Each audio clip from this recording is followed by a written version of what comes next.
à la supervision financière qui était établie par la Commission. Dziękuję. Zieloni, Wolne Przymierze Europejskie. Je vous remercie. Pour le groupe des Verts, je donne la parole à M. Cohn-Bendit. Président, chers collègues, je vais continuer un peu dans cette direction qu'a développée Guy Verhofstadt. Il est évident que pendant 4 mois, on a tergiversé. Il est évident qu'on s'est trompé. Il est évident qu'en tergiversant, on a donné une dynamique au marché et à la spéculation. Au moins que ceux qui sont responsables au Conseil le disent. Ils disent on est fautifs.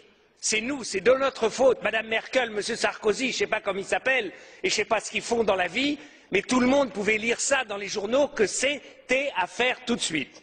Premièrement. Deuxièmement, je voudrais quand même qu'on comprenne une chose. Ce que doit faire le gouvernement Papandréou est une chose presque impossible.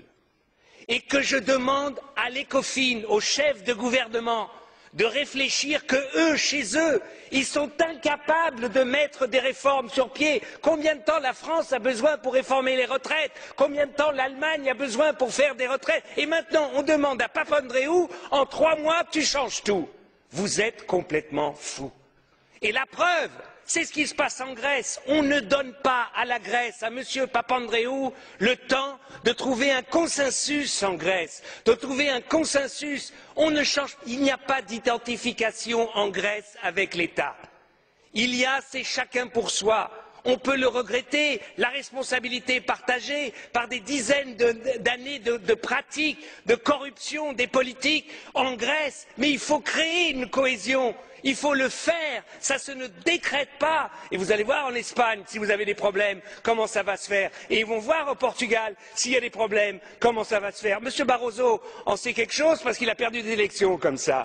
Donc, non, il n'a jamais perdu l'élection. Je veux dire par là que nous devons avoir un sens de la responsabilité. Et nous ne devons pas demander l'impossible. Moi, j'ai l'impression, il y a un temps, on entendait I want my money back.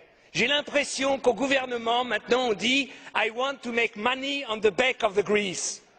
Parce que c'est ça aussi, quand on emprunte à 1,5 ou 3% et qu'on donne à la Grèce à 3, à 5 ou 6%, on fait de l'argent sur le dos de la Grèce. C'est intolérable.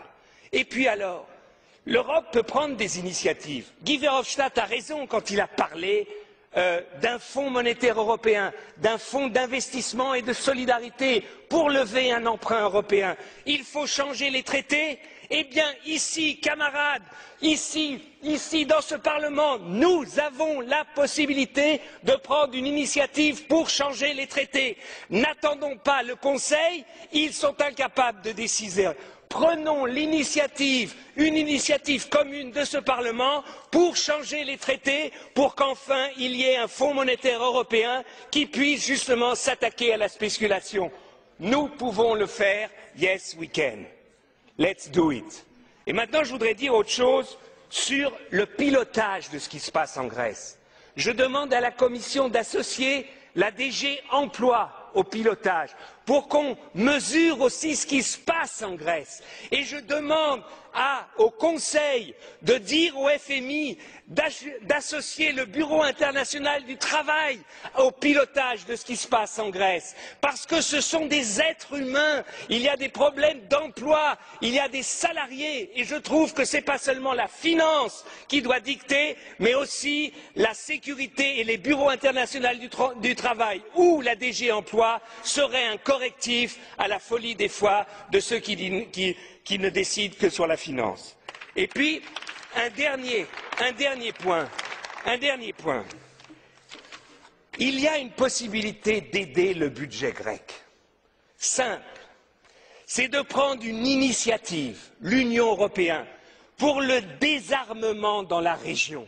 C'est-à-dire une initiative politique, Grèce, Turquie, pour le désarmement, c'est-à-dire une initiative politique que les troupes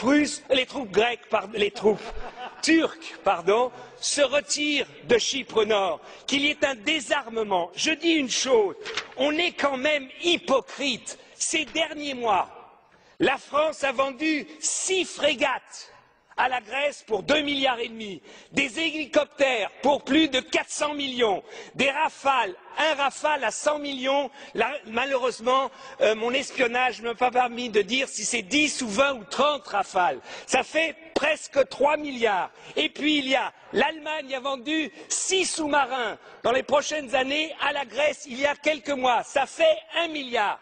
Mais on est complètement hypocrite. On leur donne de l'argent pour acheter nos armes. Je demande à la Commission de faire un rapport ici au Parlement européen et au Conseil sur toute la vente d'armes des Européens aux Grecs et aux Turcs ces dernières années. Qu'au moins il y ait transparence, qu'on le sache. Eh bien, je vous dis que si on agissait en manière responsable, assurons à la Grèce l'intégrité de leur territoire. Les Grecs ont 100 000 soldats. Plus de 100 000, l'Allemagne en a 200 000. C'est complètement aberrant, un pays qui a 11 millions d'habitants a 100 000 soldats. Demandons cela à la Grèce, c'est peut-être plus efficace que de baisser les salaires de quelqu'un qui gagne 1 000 euros. Voilà ce que je demande à la Commission, d'être un peu juste. Dziękuję panu za wypowiedź. Merci beaucoup, monsieur Cohn-Bendit. Au nom des conservateurs et réformateurs, je vous donne la parole. Dank u wel, meneer de voorzitter, om mij